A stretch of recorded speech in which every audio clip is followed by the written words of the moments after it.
Well, good morning. Here it is. It's Friday. We finally made it to Friday. And anyway, yeah, you'll notice I'm in one of my granddaughter's rooms. We came to visit them in McAllister for the night. And anyway, this morning, I hope that you're well rested. Hope you had a good Thursday and now ready to tackle whatever opportunities God gives us on this Friday. But anyway, this morning I want to share with you a devotional entitled "In Difficult Times, What Happens in You is Most Important." You know when you experience problems, difficulties or hurts, in your life, which that's a sure thing. That's going to happen to all of us. They can either make you better or bitter. Um, you really have a choice. I mean, you can either grow up or you can give up. You can become who God wants you to be, or you can become hard-hearted about what's going on at that particular time in your life. When you go through difficult times, what happens to you is it's not merely as important as what happens in you. You'll take your character with you into eternity, but not your circumstances. How you respond to life's unfairness, it's really up to you, how you respond.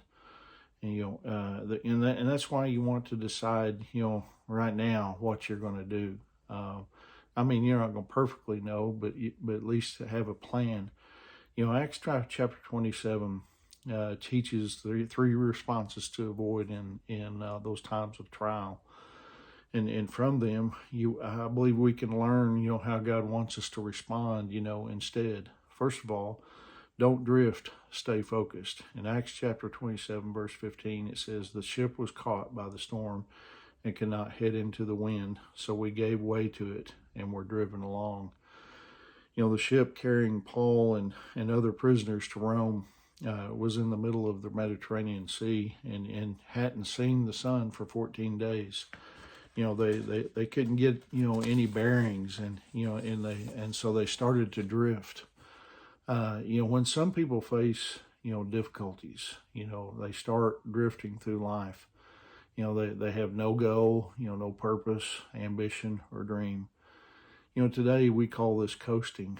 The problem with coasting is that you only coast when you're headed downhill. Life is not a coast. Listen, I mean, life's tough. Don't lose your ambition or your dream when life gets hard.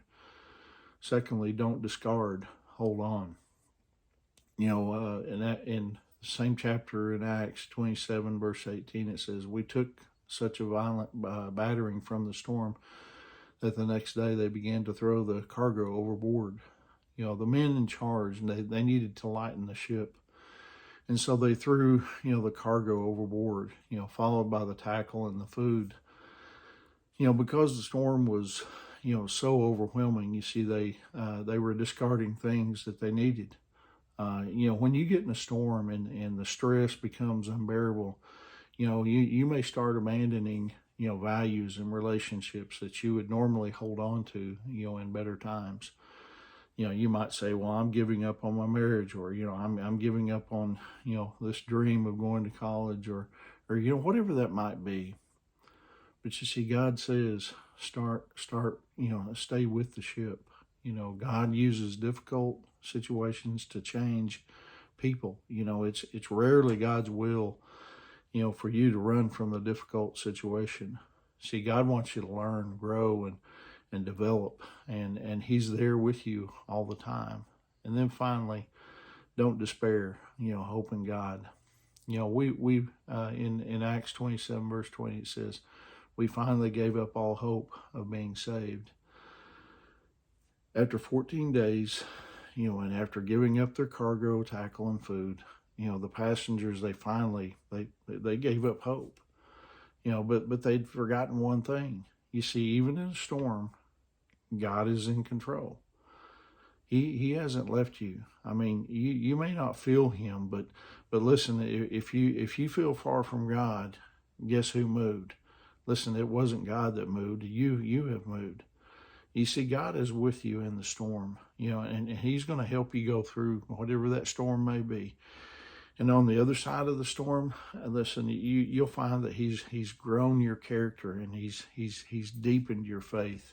And that's true, in life. When we go through those storms, what God is wanting to do, He's wanting to grow us. He's wanting to teach us, how to weather those storms. And so my prayer today is that we would realize when we're going through those difficult times that God is with us and He's in control, and He'll get us through whatever we're going through.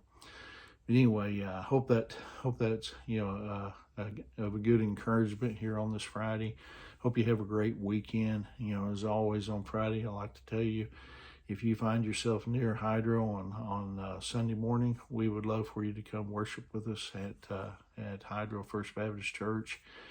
But anyway, remember, Angie and I, we love you guys, and we're praying for you. And Lord willing, I'll see you soon. God bless you.